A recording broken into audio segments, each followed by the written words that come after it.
किसी गांव में एक गरीब किसान रहता था। वह इतना गरीब था कि उसके पास खेती करने के लिए थोड़ी सी भी जमीन नहीं थी। वह प्रतिदिन पास के नदी में जाकर मछलियां पकड़कर अपने घर लाता था और मछली को खाकर अपने पूरे परिवार का पेट भरता था। उसके परिवार का पाल पोषण किसी तरह से चल रहा था। वह किसान प्रत्येक दिन नदी के किनारे आता था और मछली पकड़ने वाली मजबूत जाल का प्रयोग कर नदी से मछली निकालता था और अपने घर ले जाता था। कुछ दिनों के बाद नदी में मछलियों की संख्या काफी कम हो गई थी। यह देखकर नदी में बाकी मछलियां काफी परेशान एवं डरी तसहमी सी रहने लगी थी। एक दिन की बात है, उन मछलियों में से एक मछली ने एक दिन एक जल परी को नदी किनारे पत्थर पर बैठे देखा। वह मछली रोते हुए जल परी के नजदीक गई। मछली को रोते देखकर जल परी ने उससे पूछा कि क्या हो, तो क्या बात है। वह मछली बोली कि एक आदमी प्रतिदिन नदी में जाल डालकर मछलियों को अपने जाल में फंसाकर पानी से बाहर निकाल लेता है और फिर अपने घर ले जाता है। इस कारण इस नदी में काफी मछलियां रह गई। बाकी बची मछलियां काफी परेशान और तनाव में हैं। जल परी ने कहा कि तुम परेशान मत हो। अगले दिन जब वह किसान नदी किनारे मछली पकड़ने के लिए आएगा तो मैं उससे बात करूंगी कि वह ऐसा क्यों कर रहा है।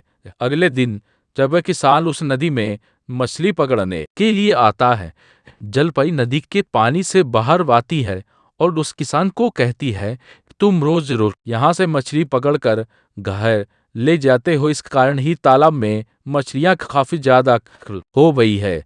जल परी ने किसान को कहा कि तुम खेती बाड़ी क्यों नहीं करते हो। जब किसान ने कहा, मैं काफी गरीब आदमी हूँ, मेरे पास खेती करने के लिए जमीन नहीं है, मैं खेती कैसे कर सकता हूँ। मछलियां पकड़कर अपने घर ले जाता हूँ, इससे मेरा परिवार का पालन पोषण होता है। मेरे पास इसके अलावा और कोई उपाय नहीं है।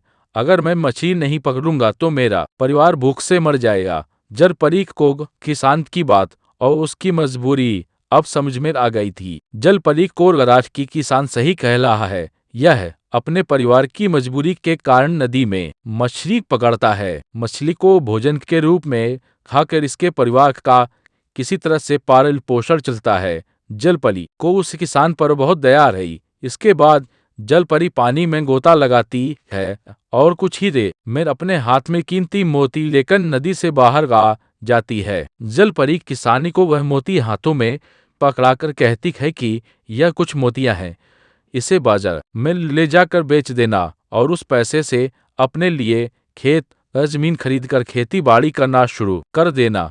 जिससे तुम्हारे परिवार का भरण पोषण भी अच्छे से हो जाएगा और बेचारी मछलियों की भी प्राण रक्षा हो जाएगी। वह किसान बहुत खुश होगा। वह मोती लेकर अपने घर चला जाता है। अगले दिन बाजार में उसने एक मोती को किसी सोनार के यहाँ बेच देता है। सोनार से उसे काफी पैसे मिल जाते हैं। उस पैसे से वह किसान जमीन का कुछ टुकड़ा खरीद लेता है। उस जमीन पर वह किसान खूब मेहनत करता रहे, तरह की फसल पैदा करता है, जिससे वह अपने परिवार का भी पेट भरता है और कुछ फसल बेचकर पैसे भी इकट्ठा करता है।